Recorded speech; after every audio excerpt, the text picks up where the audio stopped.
झाला अविचार खेचला, सत्याचा विजय झाला अविचार खेचला.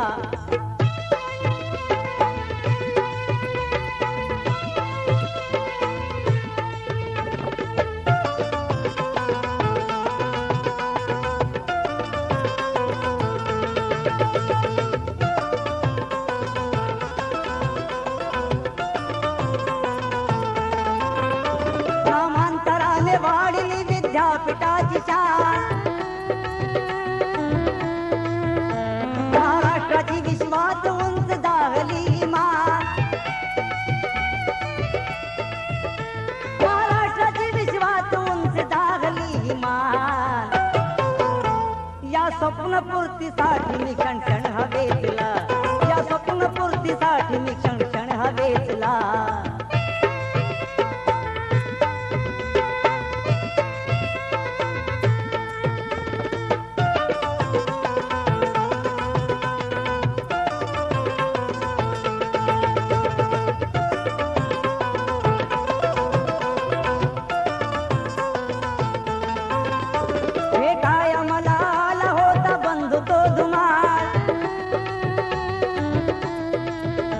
हातात घेऊन तो नवा कोरा नवा काळ, हातात घेऊन तो नवा कोरा नवा काळ.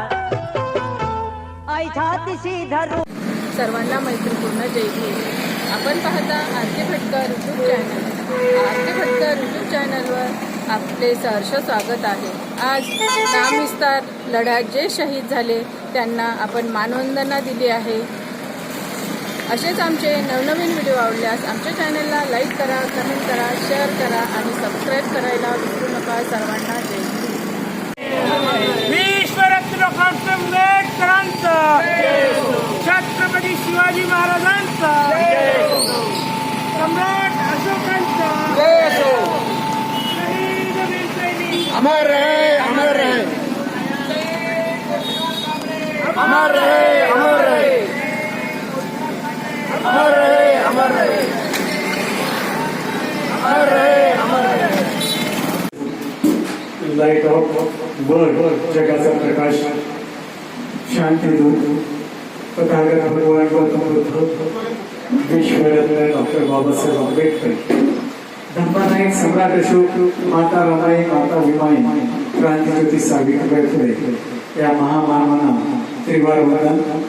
भारतीय बुद्ध महासभेच्या विद्यमान संरक्षक तथा वंचित बहुजन आघाडीचे प्रमुख श्रद्धेय बाळासाहेब आंबेडकर यांच्याही कार्याला त्रिवार वंदन. मराठवाडा विद्यापीठाला डॉक्टर बाबासाहेब आंबेडकर यांचे नाव मिळावे म्हणून जो आंदोलनाचा लढा उभारला गेला, या लढ्यात जे शहीद सैनिक झाले त्या शहीद सैनिकांना अभिवादन करण्याकरता आजचा दिवस शहीद सैनिक म्हणून संपूर्ण महाराष्ट्रात साजरा केला जातो. त्या सर्व भीम सैनिकांना सर्व भीम सैनिकांना भारतीय बौद्ध महासभा समता सैनिक सार्वजनिक सिद्धार्थ वाचनालयाच्या वतीने विनम्र अभिवादन, कोटी कोटी कोटी प्रणाम. ज्यांनी शांती, सुख शांती आणि समाधानाचा संदेश दिला असे तथागत सम्यक संबुद्ध भारतीय घटनेचे शिल्पकार, विश्वरत्न परमपूज्य बोधिसत्व डॉक्टर बाबासाहेब आंबेडकर या महामानवांना त्रिवार पंचांग प्रणाम करतो. दी बुद्धिस्ट सोसायटी ऑफ इंडिया अर्थात भारतीय बौद्ध महासभा आजच्या या छोटेखानी कार्यक्रमाचे जिल्हाध्यक्ष बोरकर सर, मयंक बोंडे आणि सर्व समता सैनिक दलाचे पदाधिकारी, आमचे भारतीय बौद्ध महासभेचे पदाधिकारी सर्वांच्या प्रति मंगलमय सद्भावना व्यक्त करतो. आणि आज या शहीदांना आपण या ठिकाणी श्रद्धांजली अर्पण केलेली आहे. 1900 आहे आणि शेवटी 1994 ला या संघर्षाची परिणती झाली. आता आपल्याला नाव वाचून दाखवले. पोचेराम कांबळे, प्रतिभा तायडे, शरद पाटोळे, जनार्दन मवाडे, सुहासिनी बनसोड, दिलीप रामटेके, धुरेवाड, नारायण गायकवाड, रोशन बोरकर असे हे या लढ्यामध्ये शहीद झालेले आहे. आणि म्हणून आजच्या दिवशी आपण त्या सर्व शहीदांना श्रद्धांजली आपल्या भारतीय बौद्ध महासभेच्या वतीनं या ठिकाणी अर्पण केलेली आहे. आणि म्हणून आजचा हा दिवस जिल्हा अमरावती यांच्या प्रती पुन्हा मी अभिवादन तथा पंचायत प्रणाम करतो आणि या ठिकाणी आशीर्वाद देतो. भवतु सर्वमंगलं रक्षन्तु सर्वदेवता सर्वबुद्धानुभावेन सदा सुखी भवन्तु ते.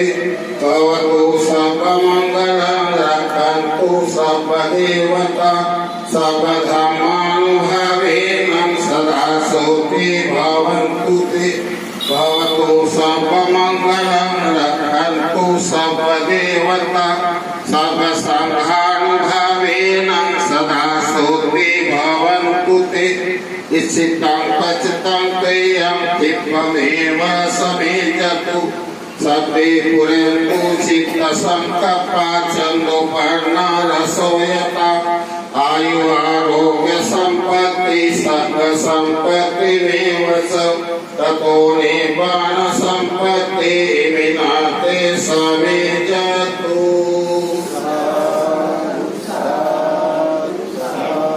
बुद्धां नमामि, धम्मं नमामि, संघं नमामि. बुद्धं नमामि, धम्मं नमामि, संघं नमामि. नावासाठी मराठवाडा विद्यापीठाला त्यांचं नाव मिळवून म्हणून आजच्याच दिवशी 10 ऑगस्ट दिवशी मराठवाड्यातील जे आपल्यासाठी काही स्वाभिमानी लोक होते ते बाबासाहेबांच्या नावासाठी सतत संघर्ष करत होते. नेमकं अशाच लोकांना त्यापैकी शहीद झालेले पहिले शहीद तुळशीराम कांबळे आणि जनार्दन मवाडे हे सर्व मराठवाड्यातील आजची सभा रक्ताने नामवून गेली होती. बाबासाहेबांचं नाव आपलं म्हणून जातीवादी लोकांनी याच दिवशी 2 भीमसैनिकांना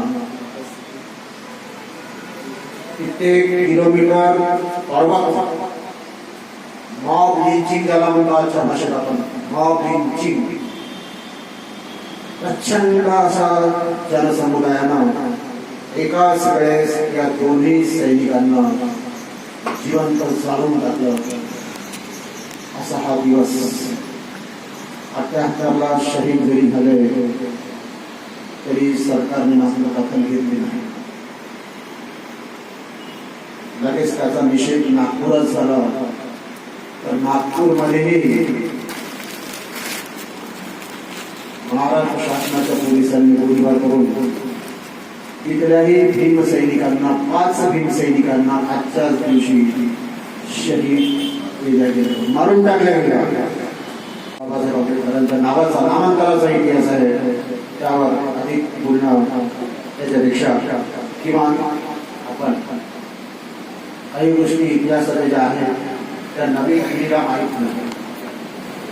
अलीकडे काल परवा जे जंतर मंतरवर आंदोलन झालं ते कोणी केलं आंदोलन? सर्व तरुण पिढीने केलं. म्हणजे बाबासाहेबांचा आदर्श हा तरुणांपुढे आजही होता, आजही आहे आणि उद्याही राहील. ज्या अशक्य गोष्टी होत्या त्या अशक्य गोष्टी शक्य केल्या असतील तर त्या कोणी केल्या? आजच्या नवीन पिढीने केल्या. हे कशामुळे झालं? तर हे केवळ इतिहास वेळोवेळी आठवण करून दिल्यामुळे होतं. अर्थात बाबासाहेबांच्या नावाचा जयजयकार करणारी सोपी गोष्ट नाही आहे. जयजयकार कोणीही करेल पण कोणीही करत नाही. पण जंतर मंतरच्या आंदोलनाला सिद्ध करून दिलं की साऱ्या जगाला बाबासाहेबांचं जय भीम नाव घेतल्याशिवाय कोणतंही आंदोलन होऊ शकत नाही. ते सिद्ध झालेलं आहे. मग तो कोणत्याही जाती धर्माचा पंथाचा व्यक्ती असो, त्या दिल्लीने ते सिद्ध करून दिलं की प्रत्येकाला आंदोलन कोणतंही असो, अन्याय अत्याचाराचं आंदोलन असो, राखीव जागांचं आंदोलन असो, की लोकशाहीच्या इज्जतीचं आंदोलन असो, हे सर्व आंदोलने पुन्हा मागे फिरतायत फक्त बाबासाहेब आंबेडकरांच्या मागे फिरताय. बाबासाहेब आंबेडकरांचं नाव, हा एकंदरीत इतिहास हा आपला केवळ ठेवण्याची जबाबदारी आपली आहे. आणि म्हणूनच आज दरवर्षी जागृतीचा हा अग्नी केवळ ठेवणं अत्यंत गरजेचं आहे.